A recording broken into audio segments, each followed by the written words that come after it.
Well, there it was, Danny. That was what was the Hearst Walleye Challenge, and I'll tell you what a weekend it was. Missed you. Sorry about why we missed you. I Sometimes fishing is expensive. I don't know if you want to talk about it. I know I don't want to talk about it. It's not even my boat.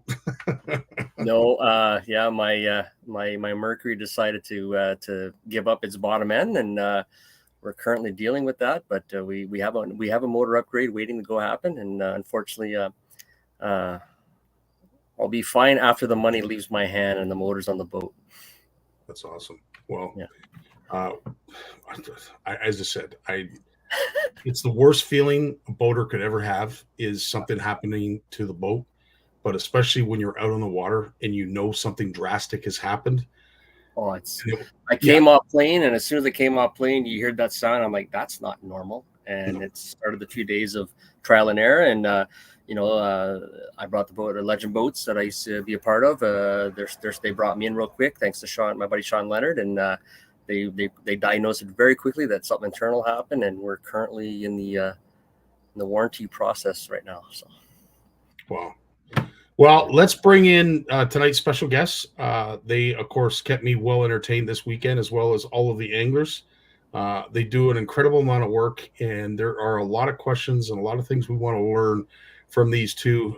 They are pretty much open books, but some of the line of questions that you have that we were talking about before we went live, I'd like to hear some of the answers to that as well. So let's bring in the one and only Crystel and Chantal, who I call the ladies under the tent. And again, I can't say it enough, and I know, Dan, you're going to probably pipe up and agree. Not much will go forward. Not much will happen. Not much will work if we don't have these ladies under the tent. And Chantal, Crystel, I can't thank you enough. And I'm not even a competitor, but I can't thank you guys enough for all you do. I think it's truly awesome, and your dedication and sacrifice to make this work is truly inspiring. Yeah, most anglers get that feeling that we just need to stay out of the way when we're in the tournament, when we see you guys running around. So we just got to give you guys room. They're definitely they're very noticeable, and you can see all the work that they're doing at numerous events, actually, like not just their own ones. So. It's funny. It's funny when I have a little. I started remembering you said when we see you, we're getting out of the way. But it's so funny because I always raised Milian thinking, if Milian is as afraid as me that I am of my mom, still at 41, I did my job. And this kid, if he watches, he will see him. He knows we're talking about him. He said, when I see you too, I get anxious. I'm like, I don't know if I'm in trouble or anything. And he's like, well, I'm like, I guess I did my job. So, but in a good way. But it's funny he's not the only one that feels that way. True enough. Now, after it's over, Crystel, it is now Wednesday. Chantal, you've managed to get home. When does that load leave you? Like, is there a time when you just sort of exhale and, oh, it's over and everything went fine, now I can just kick up my feet and rest? Honestly, Scottie, for myself, it never leaves. I'm just getting mentally ready for the next one. That's how we roll. Yeah. I'm different though. After a tournament, I'm more like, I am going to disappear on the earth for a few weeks because I don't want, and then I understand that some anglers want the picture when they won, and they want the results, and they want this and all that. And I'm trying to do everything in 24 hours so I can just, like I said, disappear for 2 weeks and not having to deal with any tournament stuff. But like Chantal, I can't really do that because we're just getting ready for the next one. So, but it is a huge yes on that one, because honestly, she's always focused and she's always planning. I call BS on that one, even though she's okay. I want to sleep. I want to do this. Yeah. Oh no! I just you asked me to put a filter tonight, but I can't freaking find my filter. I mean, it's there somewhere, but it's in the trailer. It's in the trailer with my trunk.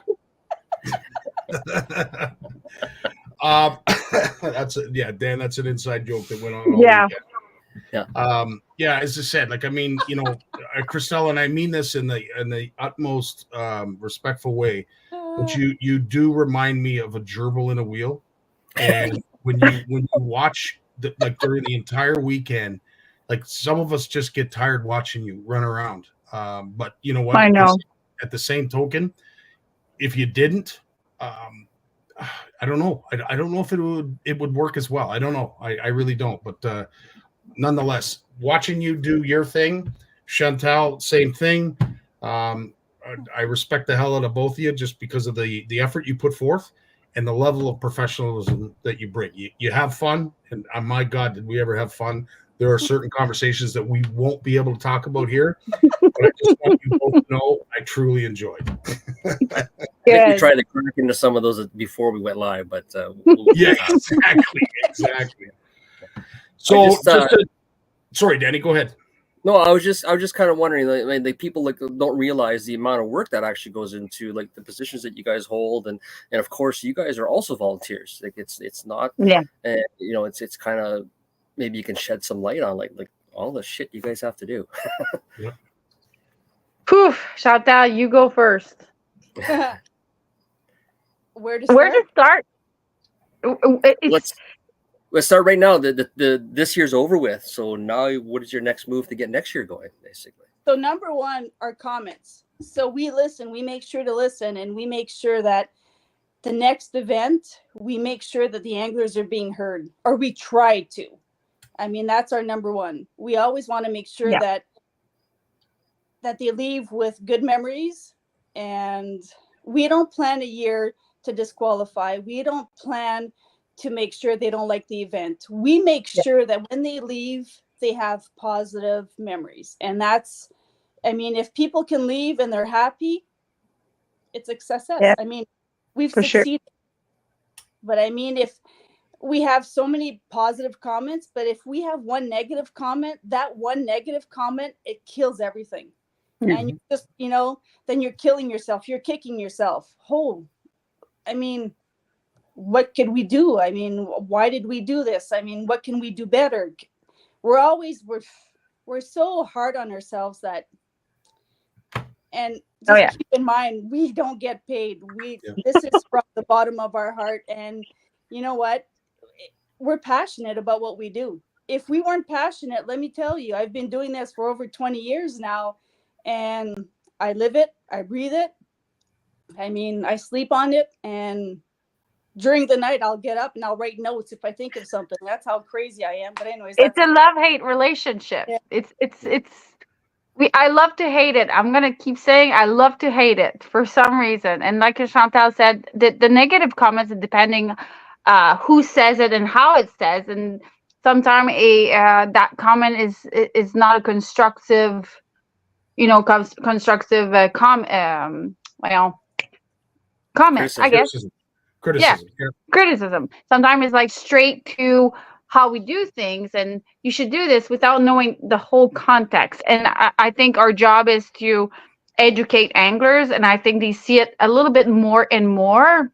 I'm not giving excuses, but I think sometimes emotions gets in the way, and they think it should be done a certain way, and then I give it a few days and to rethink, and the anger passes and the common sense come back. And sometimes that's why we're like, careful what you say, because in few days you won't be thinking that way. You will have time to think, and then if you act on your action too fast, like Chantal said, it is hard on us when we try to put our time and effort into organizing those events. And it's not always perfect. It's like I said to the media, the event, there's room forever. There's room for I can't remember, but there's room to grow. Mm-hmm. And hearing the comments and what can we do better? Like example, the mic. I don't know if you guys listened to the live, but I think it was awesome. And that was coming from an angler saying, or somebody watching at home, like, we can't hear who's coming to the weigh-in. And you, Scott, I didn't know the mic was on you. I watched it live after that. It was awesome. And that's one of the common where we love to have, because this is something we can do. It was the first time, was not perfect, but it was cool. It was really cool. Yeah, but it was hard. Yeah, it did. It went really, really well. Because I was so close to Chantal, I was able to, zip it when she was doing the measuring, when she was doing the weight. And then once they were done, the next boat, there was enough time on the dock for them to walk up. I could introduce them. I could, tell them what weight they had yesterday. It did. It worked out really, really well. And hopefully going forward, we'll be able to do that. But, when you're able to step back, and of course it's easy for us just to talk about it here, but when you step back and you start to see shots like this, and I know, Crystel, you love this, you love seeing some of the aerial footage that was brought up, but when you're able to see this kind of presentation, I know myself, like, I get a sense of satisfaction because I didn't not hit it out of the park, but at least we've done something that people can sit back and go, holy shit, that's pretty cool. Yeah. And like I told Francine, she was the one taking pictures, and you were there as well. And again, thank you so much for coming. It was having you there. We rant, we laugh, we had a few drinks. It was really nice having you there, and you taking that footage. And I told Francine, and like, you do realize how we get caught so much in the action, and then we don't take time to see what's going on, and having that footage brings us back of all the effort we brought in, and we're like, oh my gosh, it was that cool. Oh my gosh, this is what we do. And oh my gosh, so it's just we're always focused. Yeah, we don't see have that a job to do, and we just do it. Yeah. Like to kind of add to that topic, Crystal, you fished as an angler in Cap, so you got to see the other side of it. Do you feel? Oh my gosh. Yeah, I got so much respect for you guys now. I'm like, if Sebastian comes back from a tournament grumpy, do you want me to rub your back, a smack on the butt? What do you need? Because this is hard. This is hard, but thank God I was with Lynn. Thank God we had a good laugh. And at some point, anglers were saying, well, you know what? We could hear you from a mile away. We just wanted to jump in your boat. How you two were just laughing and all day. Thank God, because it's there. Like, you know how to fish. You don't want to rely on your electronic too much. You're like, okay, I should know this. But after a certain time, it plays right here, and then the anglers come too close to you. You're like, well, shit, this is my spot. And what are you doing here? But it's a game. It's a game. Now you understand when you hear us complaining about certain things, but kind of where I was alluding to that question was, like, you got to see the launching and pulling out and going through the weight skills from that aspect. Did you notice any little things that you helped and maybe brought the Hearst, and you're going to maybe move forward saying, like, oh yeah, I can see why they get by this and whatnot, right? Because I think I've seen more je comprends mieux les pêcheurs, understand them more when they're coming back hard day, and then trying to follow direction as well. Sometimes you're just like, where do I go? Should I go there? So you get distraught. You get out of focus of all the things you need to do. And I will admit, I didn't wear my life jacket at start off for the first few minutes. So I was like, shit, I had it there and I was ready to go. And I'm like, I have to put it on because I know I have to put it on. But you just get caught in all the boats around you, and then you watch for your number. And then I'm like, there's so many things. So I'm going to say, because they can't disqualify me now, but you just get caught in all those things around you, and just like, you just lost. But what I love to see, though, is that the stuff we brought into Cap, well, the ticket number, they didn't do the ticket number, and then how they handled it this year, Manon and her team, Jess, and Milena, these are the three girls that I talked the most. They brought in what we've been trying to do with them in last year, and it was just difficult. And for them to just bring all the tools and the knowledge and execute this year, I was really proud to see them succeed in the whole It was well the done. It whole was really way. well done. Yeah. Yeah, I agree. yeah, it was good. And then launching the boat, it was funny because we were there 2 days for pre-fishing, putting the boat on the trailer, smooth, we're good, yeah. But coming first day on the Saturday, it took like 5 times before we could get the boat on the trailer. I'm like, let's go. We just need to get out of this boat ramp. But it was something else. It was a good experience. We've all had those problems, and I add a dog to that mix, so that's kind of my enjoyment there. But my question now for Chantal is like, your husband fishes a tournament, so does that come home? Is there any kind of that stuff that comes in after the fact, that because you guys are on the opposite ends of it from tournament standpoints, right? Honestly, we don't even talk about anything because I don't want to hear about his fishing and I don't want to hear my stories. And that's one thing that we respect each other for that. I mean, I always give him a hard time because, of course, he's never in the top 10, but he keeps on fishing. And is it because I'm there? And he keeps on saying, oh, I guess you're going there. Well, I might as well register. Are you going there? Well, might as well register. It's like, oh. Well, he has your back. Oh, man. I will say this. He has his own fun. When you guys left, I spent a little bit of time with Sylvan around the fire. He finds a way to have fun. Oh, there's no shortage of that. But I say it because last year he finished second in long lac, so I have to say that. That's awesome. Mm-hmm. Speaking around the fire, I do want to pay tribute to the actual venue itself. At the end of the day, when you're driving up north and you're driving down a dirt road, I said it many times to many people, you never know what's going to be at the end of it. And all of a sudden, you pull into this clearing. And there are trailers as far as the eye can see. There's all kinds of parking. But, to both Martin and Julie, who run quite an establishment, Vallee is somewhere that I would highly recommend a family to go to. When the winter season finally comes around, if you are a sledder looking for snow, this is you have to mark this on your calendar. I think Martin was telling me, Crystel, they've got about 300 kilometers of trails. Roughly, yep. And then on top of that, they've got all kinds of accommodations for you as well.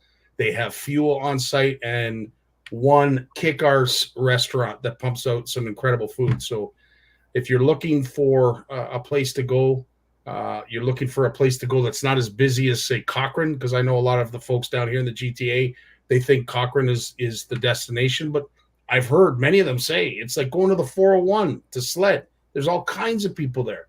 Well, another hour and a half, maybe up the road, maybe a little bit more than an hour and a half, you get to Hearst, and it's 10 minutes north of the town, and you'll be all by yourself. You'll certainly be it'll be a lot lighter in terms of the number of people there than say in Cochrane. So again, to Martin and Jules, thanks so much for your hospitality.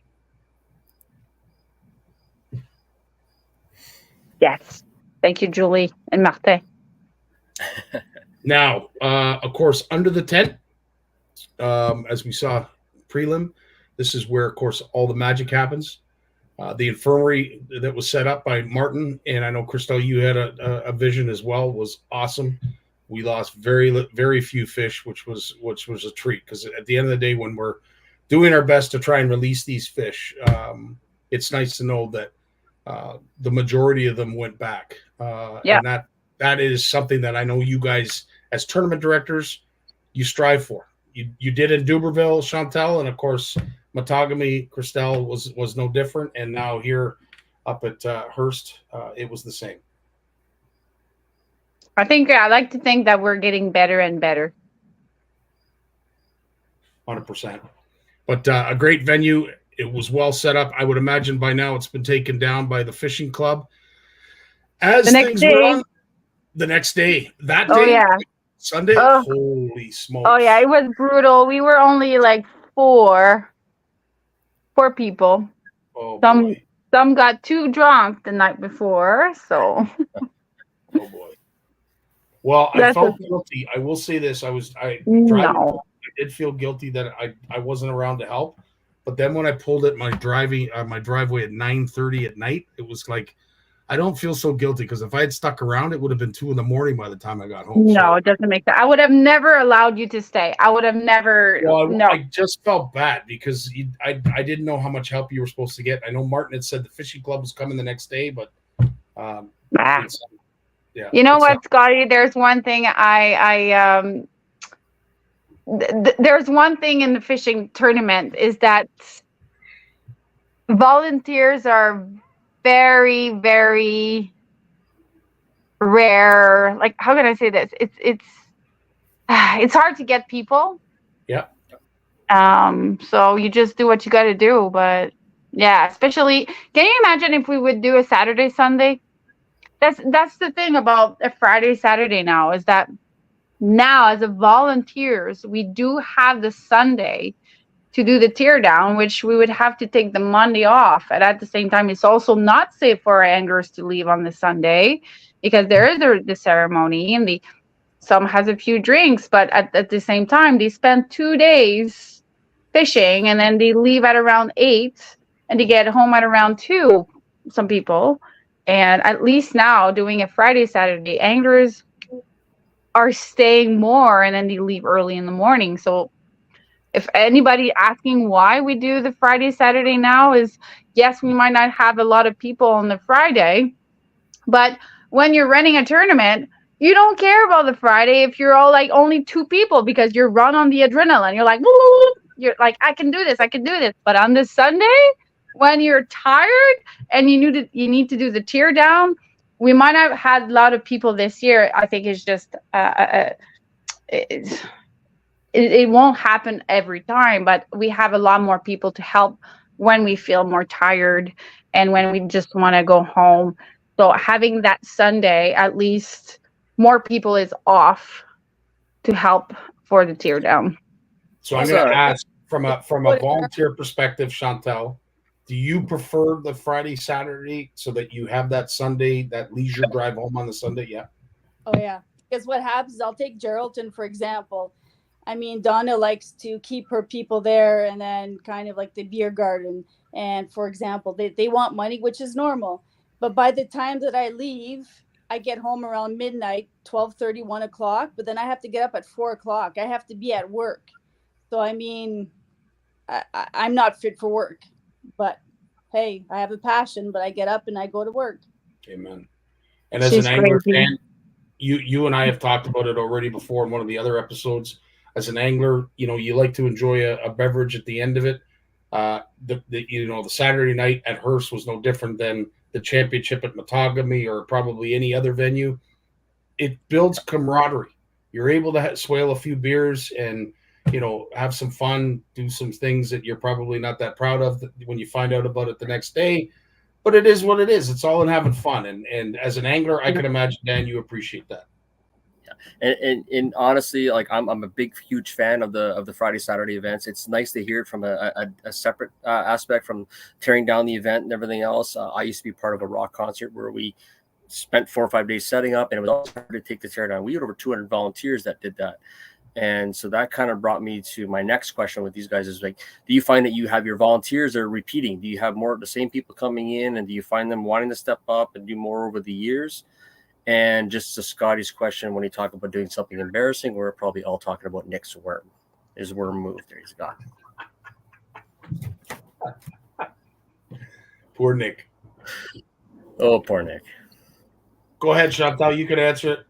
So the only thing I have to say in D'Iberville, I have no issues with volunteer. My committee, I am part of a team that is so solid, so devoted, passionate that, you know what, I don't have to make sure that the checks are done. I don't have to make sure that this is done. I have Bridget that is kind of like my sidekick. I have Nat that takes care of all the e-transfers. I have Dan that runs after anglers that aren't registered yet. I have my husband that puts up with me. That's a friggin' big job, let me tell you. And he does whatever I tell him to. My son, which is he's 25 and I've been on his ass to get shit done. I have Dario that builds stuff. If I can dream it, he'll build it. And it just keeps on going. I have Nadia that takes care of the bar, my sister-in-law that takes care of the posters. And then the volunteers just, okay, well, do you still need me on the dog? Do you want this? Do you want this? Let me know if you want this. So no, I don't have to run after volunteers because they know what we deliver and they want to be part of this fantastic team. So Yeah.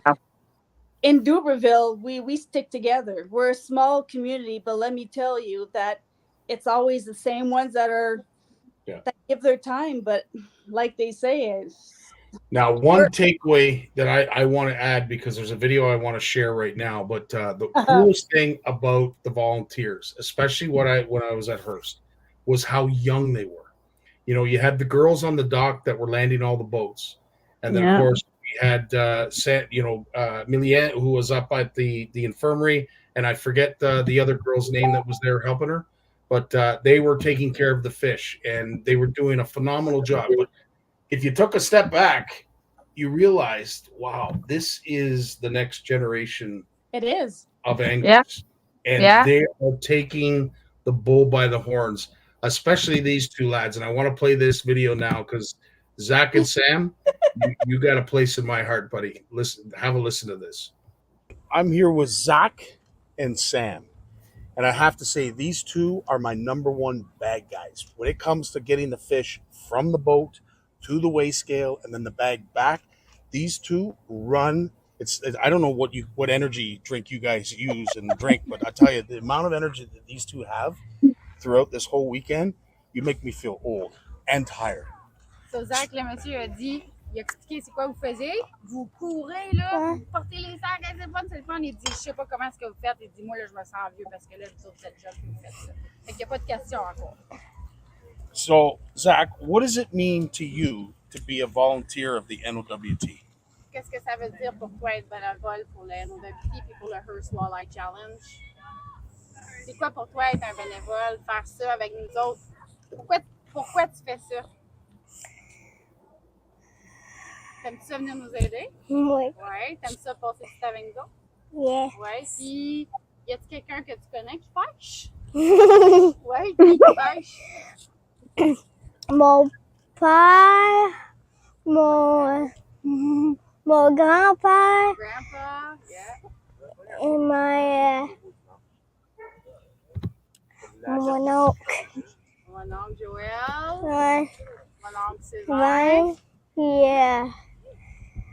Do you like to be in the action? T'aimes ça être dans l'action? Yes. Now, Sam, do you see yourself one day competing as an angler in the NOWT? Yes. So this is just your warm-up, right? This is just almost like a trial. Do I really want this? Are these anglers good enough for me to compete against? Because I imagine when you get into this, you're going to be in the top 10 in every. See, look at the look. You got the look of Chantal, right? I love it. I absolutely love it. To me, and this might be a tough one to translate, but to me, it is awesome seeing our next generation so involved in something like this. And I know you and I have talked about this before, Sam, but you guys are the future of the NOWT. You're the future of the industry. Does that weigh on you? Do you think about that? Like, is it about wanting to help out to better the industry and the fishing community at large? Do you think about that? Yeah. Yeah? Sometimes. So Zach, le fait que tu es là, que tu aides, est-ce que tu vois un futur d'aider dans le NOWT et dans le Hearst Walleye, puis même à long lac? Est-ce que tu vois faire ça avec nous ou tu aimerais mieux pêcher? I'm like, I asked him, do you want to volunteer or you want to fish later on? Qu'est-ce que tu veux faire? Qu'est-ce que tu aimerais mieux? I'd rather fish too. I like Sam, I think we have a future pro angler. Well, listen, on behalf of the NOWT, CFN, and any angler that is involved with the NOWT, Zach, I want to thank you for all your efforts this weekend. You have been unbelievable. Sam, same as well. I can't thank you guys enough. You are the next generation of the NOWT and the angling community, and we here at CFN thank you big time. Good job. Good job, guys. Thank you. That's awesome. Oh my God. Scottie, can I be honest with something? I know that under the tent, I'm a tough cookie. And I know that, like I said before, Crystel always says that I have two personalities. So when it's game mode and afterwards. But Sam, I mean, he was kind of my assistant under the tent at Matagami. And I went back and I thanked him. And then I guess he liked his experience. He didn't find me too hard on him, that he wanted to help out in Geraldton. And then finally, when he heard that I was going to be in Hearst again, he came up to me and he said, "Can I help you again?" So, I mean, hey, I must be doing something right. I didn't scare him off. He is awesome. I mean, he gets shit done, and I can't complain. Yeah, He's a great and Zach kid, is and, just uh, looking tried to forward steal all for the her. man next boat. He's cute. He's just so cute. He is determined to fish. Like Absolutely. Sam, there's no question about it. They are putting in their time as volunteers right now because they know when it's game time for them and they own their boat, dad needs a partner, they're going to be stepping in. And I'm going to say, Sam, it's not going to be too much longer. It could be as early as next year that Sam starts fishing with Miguel. Zach might be a few more. What's that? Sorry, he fished against his dad in Kapuskasing. He fished with Skippy against Dan. Yeah. So and they actually did quite well. So he's not far away, that's for sure. It's awesome to see. As I said, the next generation of anglers just get him a little bit more. Yeah. But, again, it goes to a testament to, what you guys bring. And again, I will talk about it till I'm blue in the face. People feed off those that they are witnessing doing things that are extravagant, great, spectacular, whatever. And Chantal, people are fixated to you when you're under the tent. There's a certain level of respect that I see with every angler that comes in there with their fish. And no different than with Tyler and Lua at Matagami. I mean, you could sense that there was a certain level of respect, and you bring that forth. Like you don't demand it; it just comes naturally because of how you are. So again, if I was Zach or Sam, I'd probably be there every friggin' time trying to help you as well. So it's kudos to you. Just to talk a little bit about the tournament, of course, day one, no real surprises in terms of the weights. Crystel, Chantal, I know you guys have done this before, but is this pretty typical of a Hearst challenge? For the weights or for the names? No, for the weights. I like to think last year it was close to Lone Life's result, and that is something I really wanted to go back and check because I can't remember. But I think it is lower than last year. Okay. Yeah, Chantal, you concur. But that 9.22 pounds, holy shit. Yep. Yeah. And that was the thing. So of course, after day one, these were our top tens. To me, and I'm new to the NOWT, I see these folks on the regular. When we did finally announce our champions, which was Kevin Robideau and Steve Preval, I feel as if I've done that many times before. But Scottie, one thing about Hearst is half of the top 5 was locals. See, and that's what I love hearing. I love hearing that your locals aren't getting discouraged from competing against, I don't want to say you're elite, but at least those who are in your top 15 on a regular. Yeah. It was that we were very proud of that. Of course, this was, as I mentioned, the final tally was Steve and Kevin at the top. But again, like you had some Hearst people. It was great to see Alan there, who's local, and of course Sebastian and Jeff, who were up there as well. Again, no surprises for me anyway when it came to who eventually won. There were probably some teams, perhaps like Danny, like Nick, that weren't there that, typically you'd see in the top 15 as well. But at the end of the day, how it ended was, I don't want to say predicted, but I mean, I would have definitely predicted Steve and Kevin to be in the top 5. I'm sure the three of you would have agreed. Mm-hmm, mm-hmm. They're a powerhouse, and you give them a lead like that after day one, they're going to be hard to knock down. That's definitely the effort that they put in. But it goes back to, like we talk about, seeing the local angles in there. we all started as local anglers, and we've seen how the other guys were doing. We put our effort in, and it's nice to see that next round kind of showing up. And there's a lot of new names that I've seen in the top 10 this year in a lot of the tournaments, especially in the latter half. So it's really good to see. 100%. Now for Robbie, who caught that giant at Duberville, I am happy to say, Rob, this big fish still remains as the big fish overall, but it was close. It was really close this weekend. There was a 932 pound walleye. 2. What's that? 922. Come on. 922. Sorry. 732 was the big one on day one. 922 was the big one on day two. But I'm going to tell you, based on the features, Danny, that fish had, if you put that fish in the Bay of Quinte or Lake Erie, or even Georgian Bay for that matter, that's going to be a 13, 14-pound fish all day long. It had a huge hump on its back. The head was enormous. All of the features of that fish were on the large size. And not to take anything away from the system that it's in, but I'm telling you, you put that fish in any of those big water systems, and that's going to be a double digit and then some all day long. But it was nice to see that fish. It was really, really nice. And, of course, I think it was nice for a lot of the townspeople as well, Crystel. Oh, yeah. Mm-hmm. And now, as I understand it, is it an official record yet? Have we made that declaration? Yeah. Yeah, never seen that before. Nice. Yeah, yeah, it's a first. And then locals are more like, oh, there's no big fish in the chain of lakes, blah, blah, blah. And then we're like, there is. You just need to be, I'm not going to say you need to be a good angler, but of course, forward-facing sonar might have I don't know, a role in that. We're not sure about.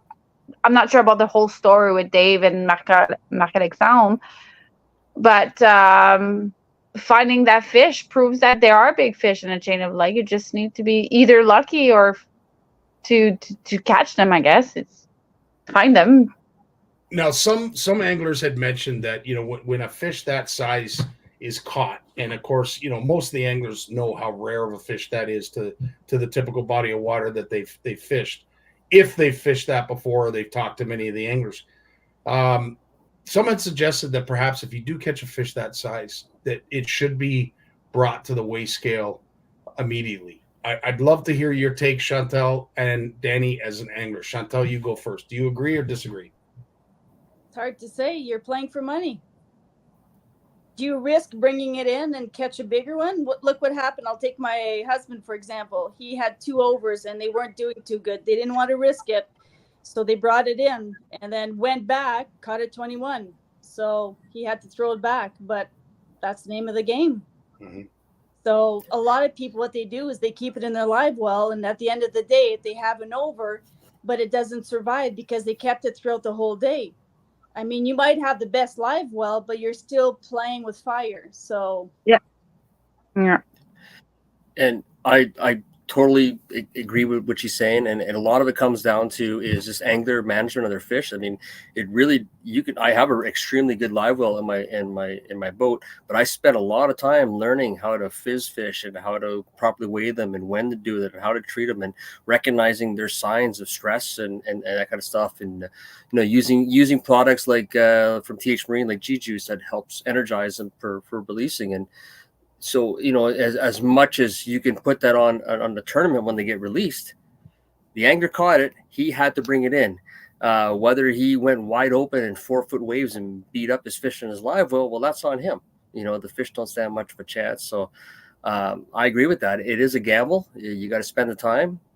And I'm constantly Mary Lisa gets upset with me. She's like, the fish are fine. I'm constantly checking because the more fish you add in there, the more oxygen you're taking away, the more problems you're adding. You got to make sure that your temperatures are there. You're degassing the systems and stuff like that. And we spend a lot of time because it's also at the end of the day, not so much of it's just a win. It's also your reputation. You don't want to be a fish killer, So I was stressed about having 2 fish in the live well 13 inches long, so I can only imagine having those big ones in there. Well, Crystel, didn't you use your G Juice? I put a little bit in there, yes.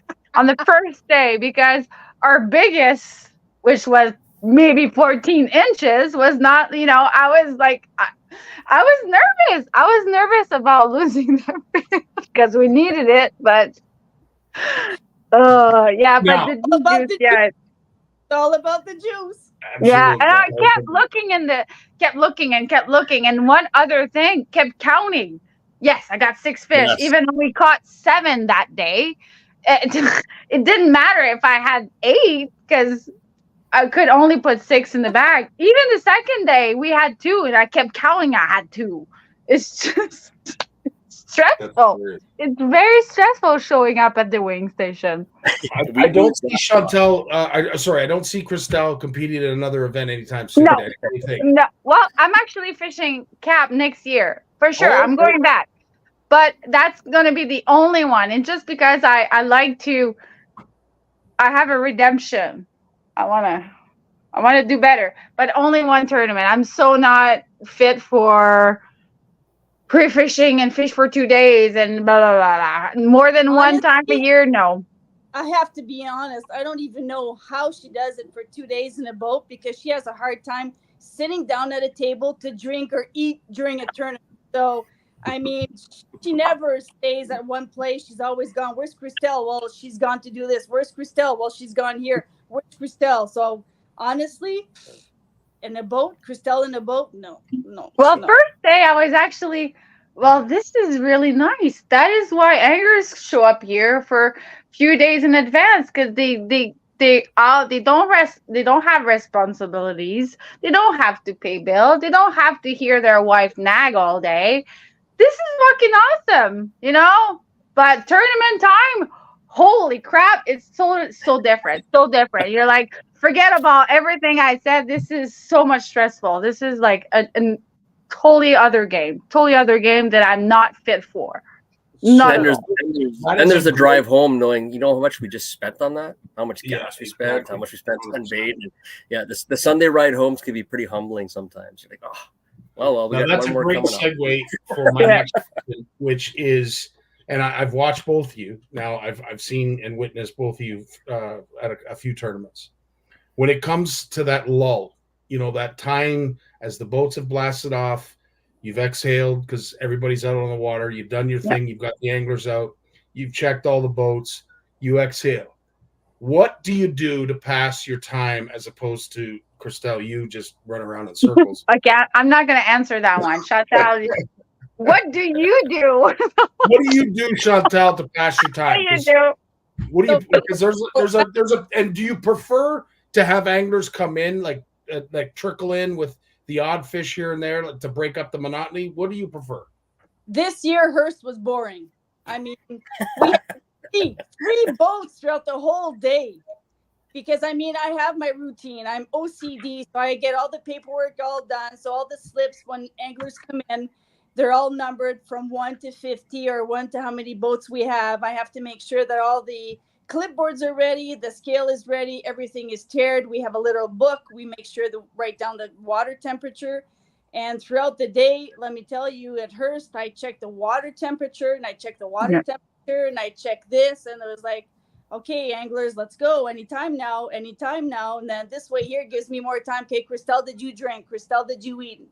I have more time to kind of bitch at Crystel, but hey. Oh, yeah. Like, I almost started a game. I almost said, we should do a game. Whose piss is this? Because she always give me crap that I don't drink. So I'm like, we should play a game, Chantal. We should. Now I would probably get more trouble for if we play that game. But we find ways. It sometimes it's long, but for mostly Chantal, she needs to stay there. That's one thing you like anglers don't know is she can't go pee whenever she wants. Like she has a chain to that table, so she has to let me know.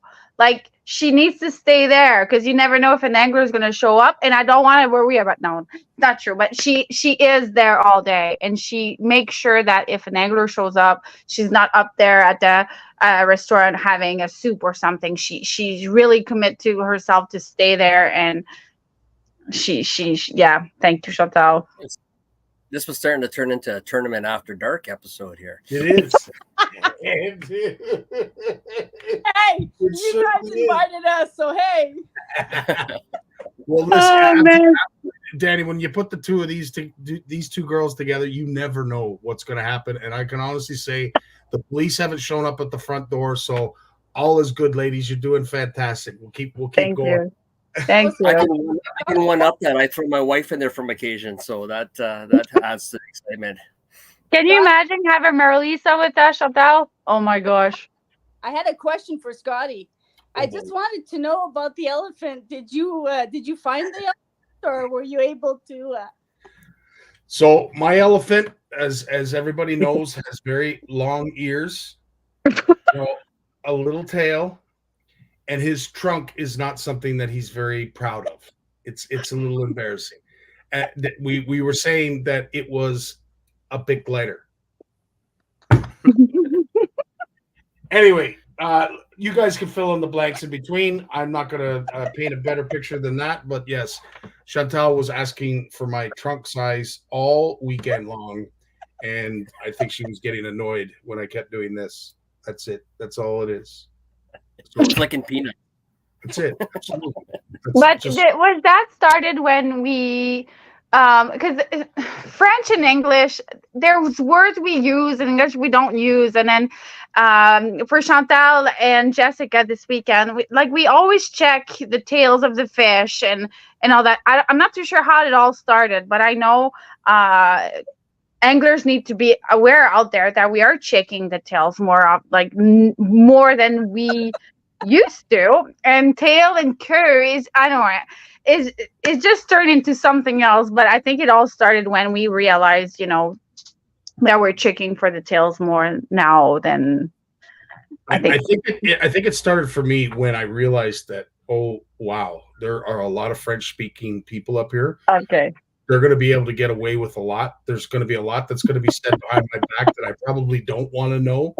But yeah, I will say, driving up to Hearst, every sign almost that you see is in French, and then of course you get to Hearst and the people are all talking French, and it's just like a tabernacle. I don't know any of this French. I'm going to get up there and say, hey, I'm Scottie, blah blah blah. They're going like, who's this English idiot? Like, what is he saying? No, it was good. It was good. At the end of the day, you got to roll with the punches and you got to have fun. And if you can't make fun of yourself, then I don't know what to tell you, but you're not going to be a lot of fun to be around. So, but Scott, you must like it because you keep on coming back for more. You know what? And this is all seriousness aside. I don't make a 14-hour drive north because I don't have fun. You guys make it fun. You really do. And to all of your competitors, all of these wonderful sponsors that make this happen. And I got to meet quite a few of them that were involved with the tournament. Martin and Julie, who own Vallee, I really enjoyed talking to them. It's the people you meet, and Northern folk, and I'm going to say this, Northern folk are a lot easier to talk to than city folk. It's just, it is what it is. And I'm sorry to say. But having you around, Scottie, so I know that was one question Danny wanted to ask. So you've been around, seeing what you saw, how comfortable you would be to start your own tournament somewhere? Like, what have you learned in, now I'm asking the question, but I'm curious because I know Danny is where do we start and how do we build from this? But if you were to start a tournament, would you know from seeing what you saw, would you know how to start a tournament of your own in the down south? I'd have to say I don't think it would work. And I say that with all due respect because the folks in the city, they don't have a lot of time. Like, when you guys are sitting around after and you're waiting for the anglers meeting before the pre-tournament, then you're sitting around after day one having a few drinks, then you go, have your food, you have your supper, you have that wonderful steak dinner. you don't see that in tournaments down here in the South. So for But me meaning to more run, like, would you know what to do? You as I guess the host. question, how to answer the question, Crystel, is I would know what to do. I just Okay. don't know if it would work. Right. Okay. I don't know if it would work. I really don't. But what you guys have is a diamond in the rough. I've been saying this from the time I saw Matagami for the first time last year. You guys have something special up there, and it'd be great to build on it and grow it. But as I said, don't just because you're in the North. I never want anybody from the NOWT or anybody from the North to think they're any different, any lower class just because they're not from the city. You guys got something really special up there, and I hope that it continues. I hope it's able to grow because it is a joy. And I'll tell you, the scenery driving up, the people you get to meet, and the scenery driving home, it makes it all worthwhile. And as a volunteer, like Chantal, like you, Crystel, who don't get paid to do this, there has to be some fringe benefits to it, and those are mine. Getting to meet great people and hang around with the likes of a Chantal, who has no problem pointing out some of my flaws. Everything else that goes on. No, I'm just kidding. I love it. So to answer your question, Crystal, I think I do. I just don't know if it would work. Okay. I'll touch base on that just from our aspect, because I definitely want to do something like that, and I probably will, and I'm going to treat that like I treat everything else. It's a problem. So what do I have to do first? I'm going to solve that problem and move to the next, and I'm not shy to ask questions. And I've learned a long time ago, when people approach me, there's no such thing as a dumb question. So I'm going to approach the same thing, and I'm like, hey, do I have to get this permit? No, you don't have to if you're here. Yes, you do if you have to do that. And so, yeah, that's kind of how I approach it. And I'm going to use those tools. And I find in the last couple of months, especially just talking to like YouTube people specifically, and getting just asking the little questions are really motivated me to keep moving forward with some ideas that I have that I currently am really pushing hard to get off the ground right now. Nice. Well, for sure, we're talking about tournament, and so there are the sanctioned tournament that are from the NOWT that is out there, but there are also room for other tournaments in the Northern Ontario. There's so many lakes. So having a conversation with you and me, Danny, is that what does it take to run a tournament? I think if I can answer that question, is that you need to have people that you trust, for sure. But you also have to have your own vision. You have to have your own ideas, and you have to be unique on your own. I think the rest is just it's just common sense. Having the weighing station, of course, you can always ask Chantal, myself, Jessica, the key people you guys see in the NOWT. We all have a different aspect of what needs to be done, but I always said there's more than one way. Like, it's not just 2 + 2 = 4, 3 + 1 = 4 as well. As long as the results is the same, you have to trust your ideas, and but for sure there are baseline you need to follow, and what we like and what Chantal and I has been working really hard is the consistency. I don't know if you guys see Chantal at the weigh-in. Okay, look it up. It's worth looking. Look at her hand and the bag, and she does the same thing for every bag. I'm pretty sure there's the exact same amount of water drop coming out of that bag, because she always does the same thing. And then always. So even if that small detail people are not aware of, is that even if you're Sebastien or Sylvain or Danny or anyone, your bag is going to be weighted the same thing. Even same thing for the fish measuring. When Tyler was there at all tournament, your fish is going to be measured the same thing. So I think for a circuit like the NOWT, consistency is super important, because like Chantal said all the time, you guys playing for money. It needs to be the same for everyone. So those little details we can give to any person out there that wants to start a fishing tournament. I am willing to pick my brain. I don't care for running a tournament, but I think it's always nice to be authentic and to trust yourself as well. I'm not here because I knew exactly what needed to be done 5 years ago. We made mistakes. It's still not perfect at every tournament. There's always something, but I like to think that every time we grow. And every year you're going to learn more and more. You're going to believe in yourself more. You're going to trust yourself more. You're not going to doubt yourself. You're just going to go with it. So anyone running that wants to run a tournament, even if it's, I don't know, Alberta, I don't know who's watching, guys, but Chantal, Jessica, who else is just out there? Just reach out. We love this so much that we want other people to succeed as well. That's awesome. Now, I've noticed Chantal doing that to the bags because I fished events in the States where we use baskets and we're in the wading pools and guys are splashing water on the basket to help hopefully some stick to it. So yeah, it's little things like that guys tend to notice, and every little ounce helps, right? Yeah. But no, and we and a lot of people know that, and you talked about it.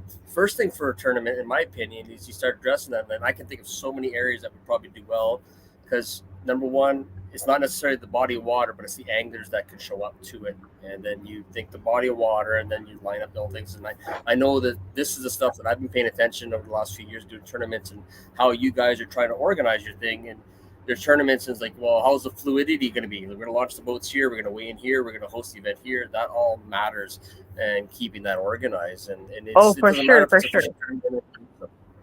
And it's not always going to work the first time. Yeah. You can do one thing one year. I don't know if you guys notice in monogamy.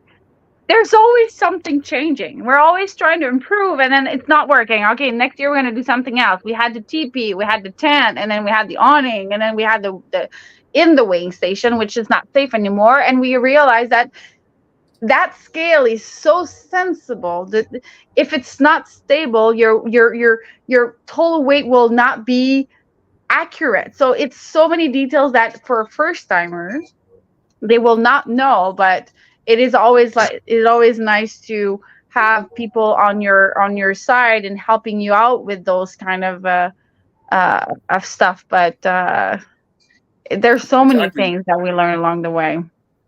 You don't learn that stuff until you have to solve that problem. Right? Exactly. It's sometimes you're like, I remember, hey, cascasing. You remember, Chantal, that when 2 bags. So I think that was the most shocking, the most like, what the hell do we do now? And then now it won't happen again. Is that so? This team shows up, and then the fisherman had to go pee like 50 seconds. He was gone. He came back, and person watching didn't say that there was already fish in that bag. So the second team dropped their fish in the bag. So there was 2 teams, 1 bag. Who has what now? Was not there for the record. No, Chantal was not there.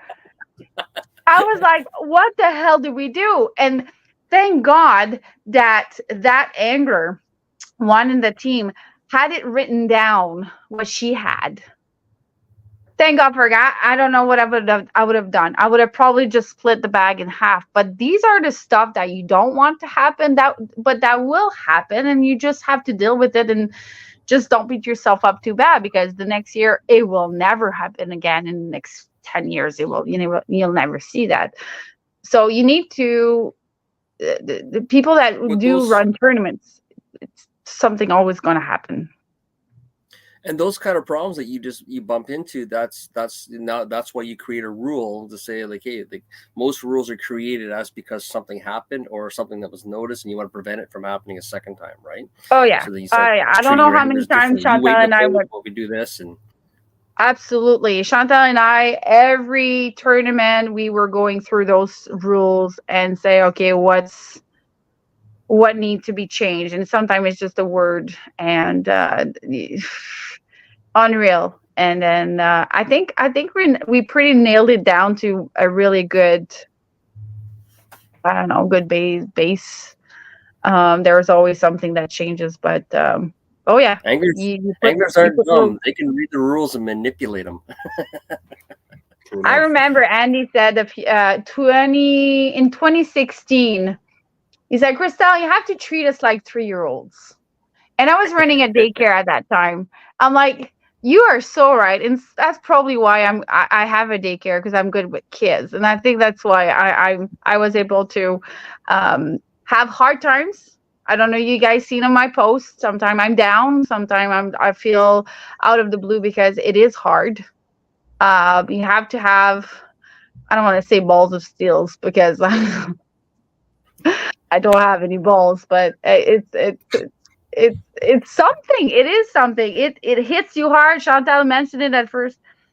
The bad comments or the unconstructive comments will hit you hard, because it's unreal the pressure we put on ourselves. Absolutely. Now, before we go, because we like to keep this to an hour for both our guests as well as the audience, but I have to ask each of you, starting with you, Danny, what is the craziest thing you've seen while fishing a tournament? I like that. While fishing. Yeah. I don't know.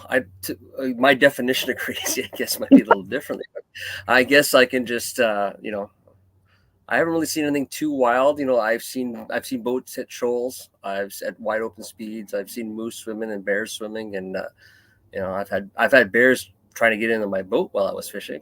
So that's probably the craziest thing. No way.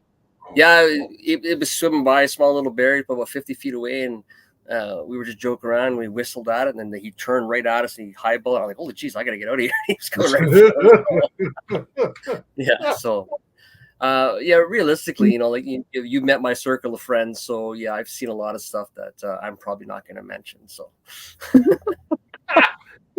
Crystel, what's the craziest thing you've seen? Oh my gosh, the craziest thing. Oh my gosh, I don't know how to answer that one. I see so much, and then I don't know. I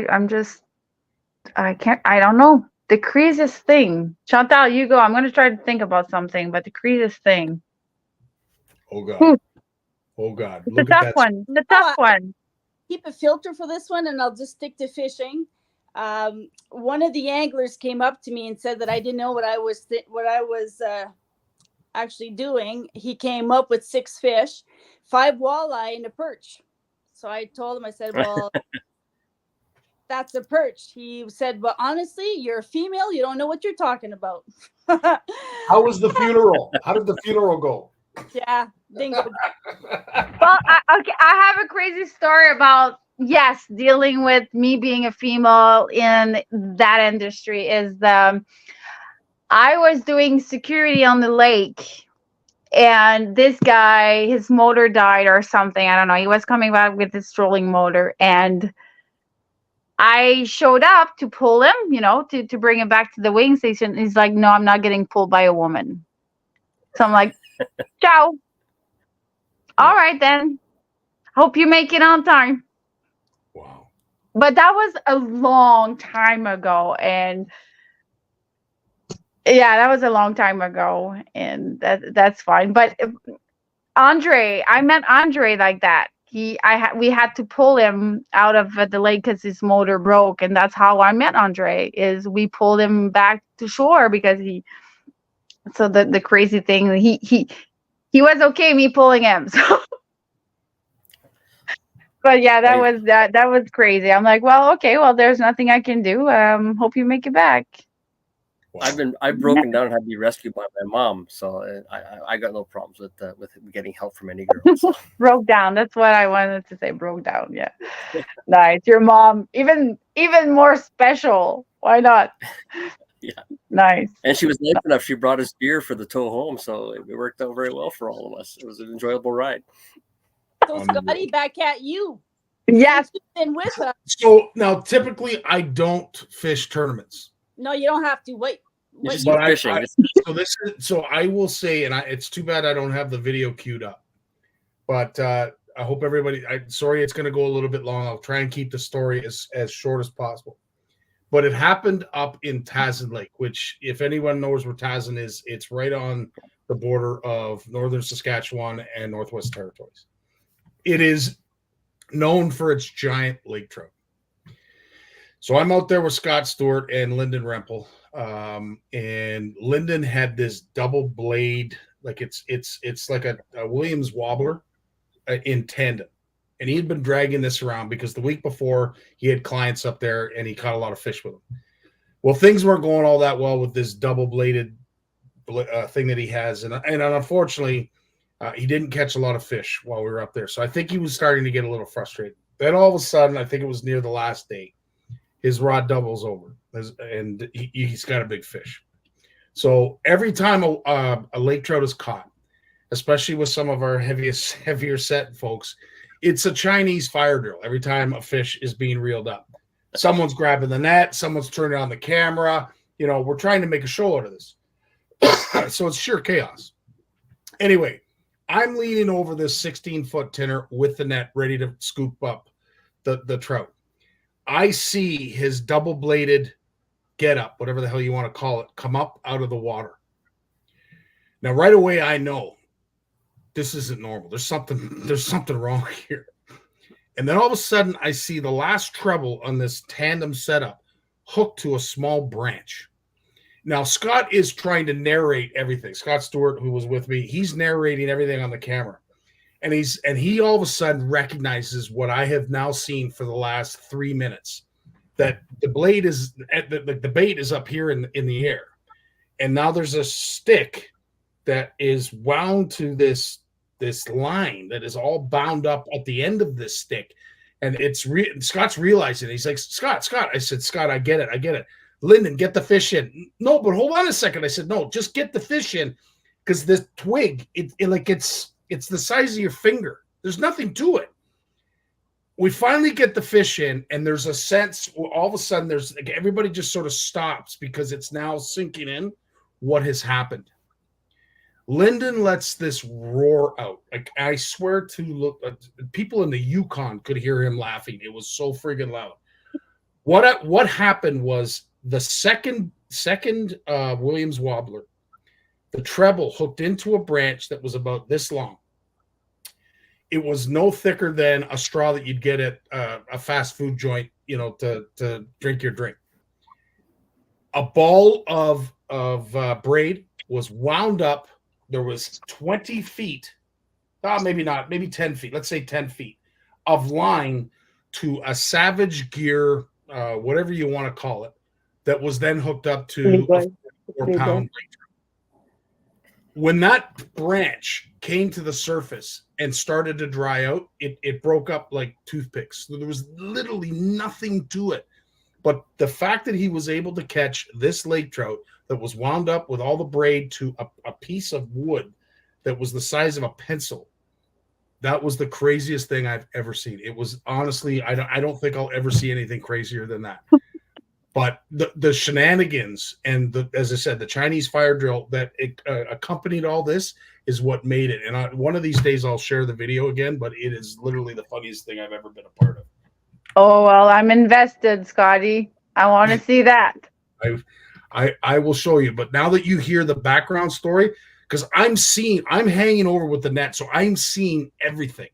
And it's registering, but I don't want to say anything, because if I tell Lyndon or anybody else, you know, immediately someone's going to do something drastic. Oh, we're going to lose the fish, so they're going to reach forward. I just want him to, you know, he's managed to get it out of 100 feet of water. I don't want to lose this fish because he hasn't caught many that week that we were there. So I want to make sure I get it in the net. And Scott behind me is freaking out. Scott, I said, I see it, dude. I see it. No, you don't. No, you don't see what's happening. No, I see it, dude. I've been watching it for the last 2 minutes. Lyndon, get the fish in the net. Like, it was sheer chaos, but it was the funniest thing and probably the most. We call it the miracle trout because there's no other way to describe it. Nice. Yeah, it was something else. Nice. All right. Well, it has been an hour. We have taken up a lot of the time of our audience, and I will say we can never get enough of Crystel and Chantal and you, Danny. I want to thank all three of you for joining me, and we're hopefully going to be able to continue doing this. Just to do what we do when it comes to describing other tournaments, describing other anglers, other venues. But I certainly enjoyed doing this, and it's great when you're doing it with people you can call friends. Oh, Thanks, Great. Right now, well, listen, all of you have yourselves a great night. Thanks so much for your time, and I look forward to seeing you all again. yeah, Same. baby. Yeah, Right baby. Yeah, baby.